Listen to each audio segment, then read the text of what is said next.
Shalom Aleichem mga kapatid. Shalom, shalom. Sa ang pinagpalang araw ng linggo at ikalimang fifth Sunday of Lent ngayon mga kapatid. At we are in our Preaching in the Wilderness series dito sa TikTok. And then binabasa natin yung Ebanghelyo ng Panginoon na binabasa sa lahat ng mga Katolikong simbahan. Okay. Ayan, may nagpadala kagad sa atin ng rose. Isang Japanese character yung pangalan niya. Hindi natin alam kung Japanese ba yan. O Japanese yata. So, binabasa natin Ebanghelyo na binabasa sa lahat ng mga Katolikong simbahan. And the Gospel of the Lord is according to Saint John chapter 8 verses 1 to 12, mga kapatid. Glory to you, Lord. Then each went to his own house, while Jesus went to the Mount of Olives. But early in the morning, he arrived again in the temple area, and all the people started coming to him, and he sat down and taught them. Then the scribes and Pharisees brought a woman who had been caught in adultery and made her stand in the middle. They said to him, "Teacher, this woman was caught in the very act of committing adultery. Now in the law, Moses commanded us to stone such women. So what do you say?" They said this to test him, so that they could have some charge to bring against him. Jesus bent down and began to write on the ground with his finger. But when they continued asking him, he straightened up and said to them, "Let the one among you who is without sin be the first to throw a stone at her." Again, he bent down and wrote on the ground. And in response, they went away one by one, beginning with the elders. So he was left alone with the woman before him. Then Jesus straightened up and said to her, "Woman, where are they? Has no one condemned you?" She replied, "No one, sir." Then Jesus said, "Neither do I condemn you. Go, and from now on, do anymore." The Gospel of the Lord. Praise to you.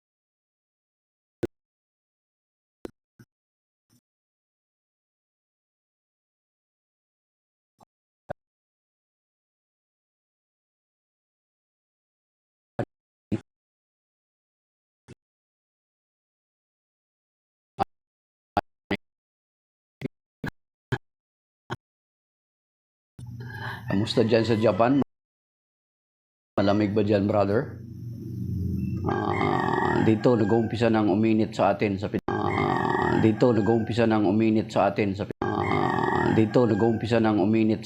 Pilipinas. Okay.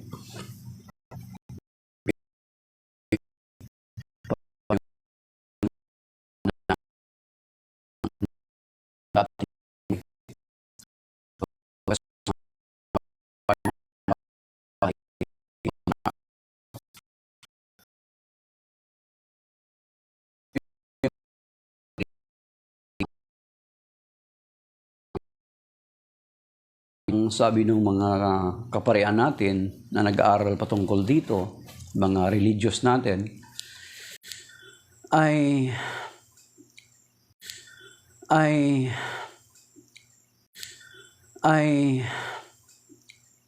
susubukan siya kung ano yung sasabihin ng Panginoon. Pag sinabi ng Panginoon na, "O sige, hatulan nyo," yun pala nakalagay sa utos ni Moses.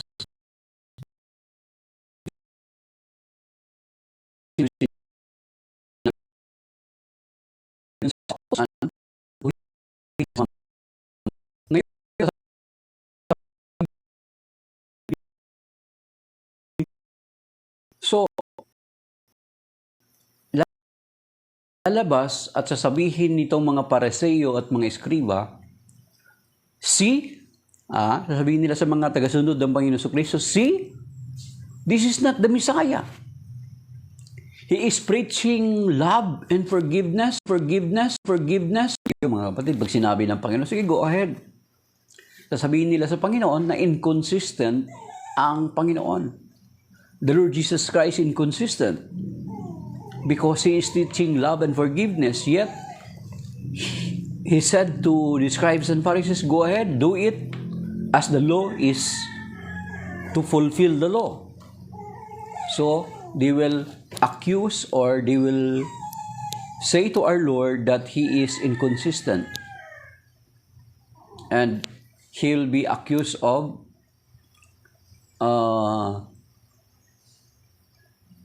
a liar, not a true prophet or a Messiah. Then pangalawa, kung sasabihin daw if the Lord Jesus Christ will say, na sasabihin niya na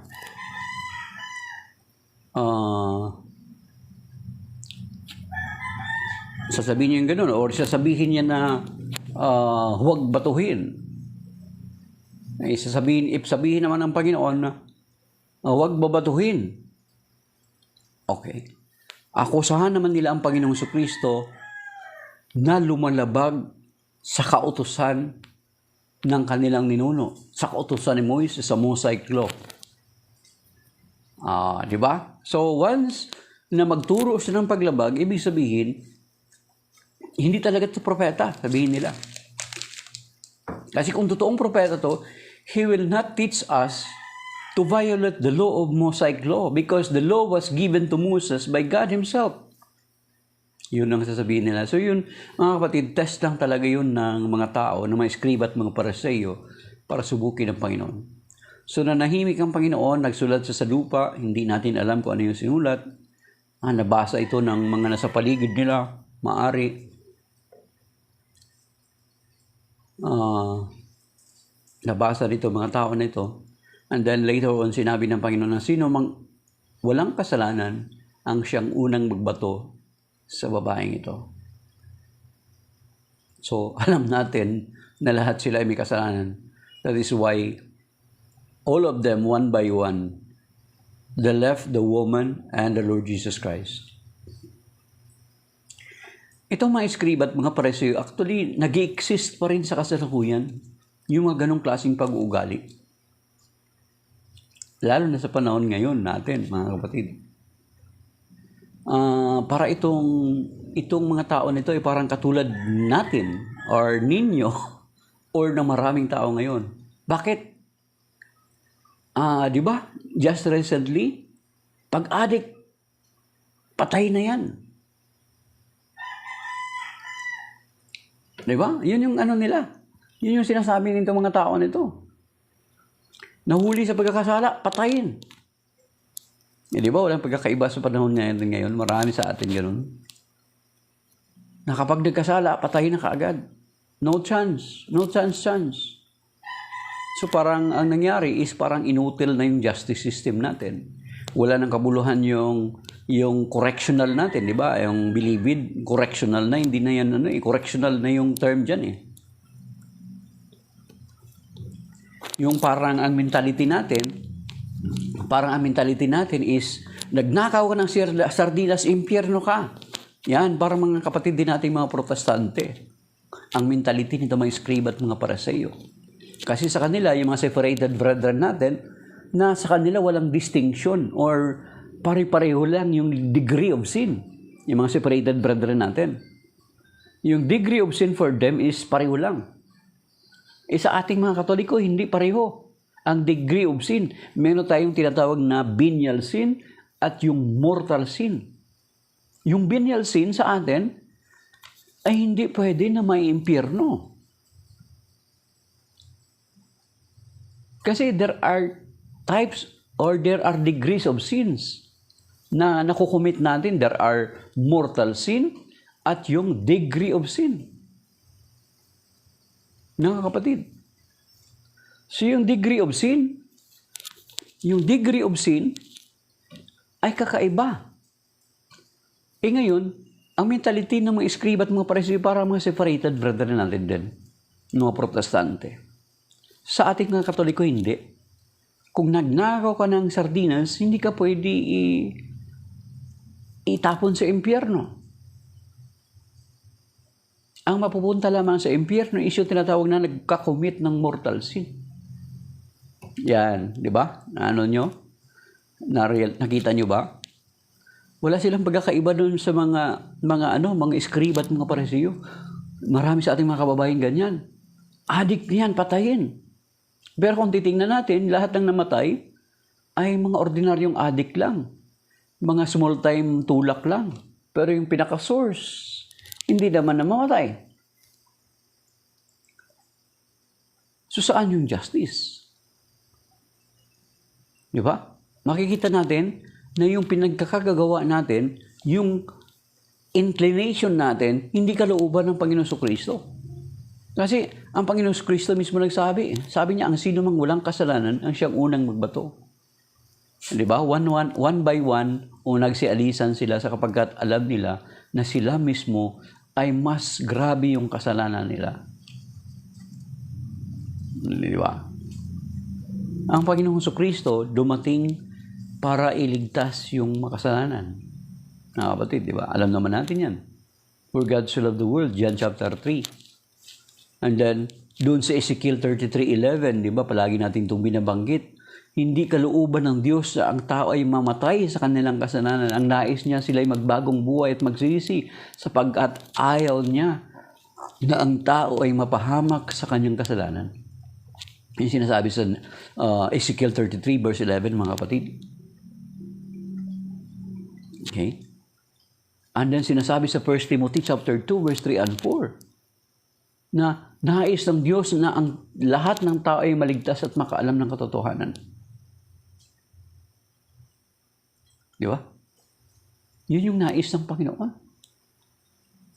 So, ibig sabihin, hindi ko mo makasalanan, gusto natin, patay ka agad.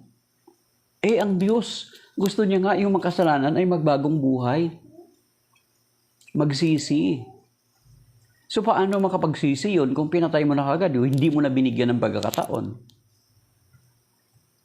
Kung tayo kaya nagkasala sa Panginoon. Halimbawa, nagkasala ka.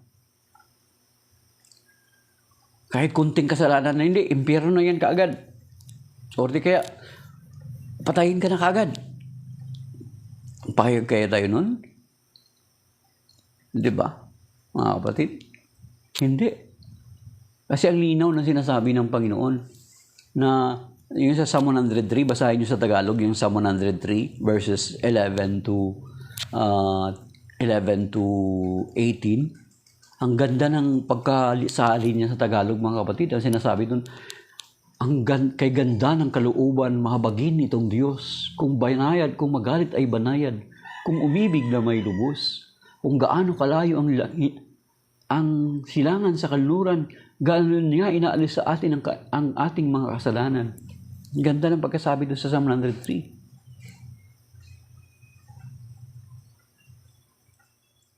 So, ibig sabihin, mga kapatid, na hindi pala dapat tayo na kapag, makasalanan yan. Patayin na. Kaya nga, anong nangyari? Naligtas yung babae dahil sa nagsayalisan ang mga tao, isa-isa. At sinabihan ng Panginoon yung babae. Sinabihan ng Panginoon ng babae, sabi niya, humayo ka at huwag nang magkasala pa. Kaya itong babae dito na kinukwento, actually na-attribute kay Mary of Magdala, mga kapatid. Si Mary of Magdala. Kaya nga nung naligtas siya sa kamatayan, si Mary of Magdala ay siya yung ina-attribute sa kanya itong babae dito na nahuli sa pakikiapid sa pangalan niya. And because of that great love na na-experience niya, siya yung babae na hindi na humiwalay sa Panginoon. Sunod na ng sunod sa Panginoon. As a matter of fact, siya yung pinagpakitaan ng Panginoon nang muli siyang nabuhay. And sa simbahan sa atin sa Catholic Church, he was called as an apostle to the apostles because he was sent during resurrection account, he was sent by the Lord Jesus to his disciples to announce that he was resurrected. So, shalom, that is by now. Nag-video short ang oras natin kasi sabi ko nga sa inyo, pag bumaba ng mga kasamahan ko galing sa taas ay magpe-prepare na po kami para pupunta ng aming service mamaya at 9. So, maraming salamat sa mga nag-likes kay Pablo, 317, at sa mga nag-tap ng screen or maging hindi man nag-tap ng screen pero andyan sila, they considered to watch us. At saka si Cytenix, saka si Unknown, hindi kilala, nag-comment. So hindi mo na kita masagot, Unknown. Okay, baka next na lang na mga araw. Okay, so that is by now mga kapatid. Shalom, signing off. See you again kung loobin ng mamaya ng Panginoon at 9 a.m. So God bless, may God bless us and keep us safe and sound sa araw na ito. Amen.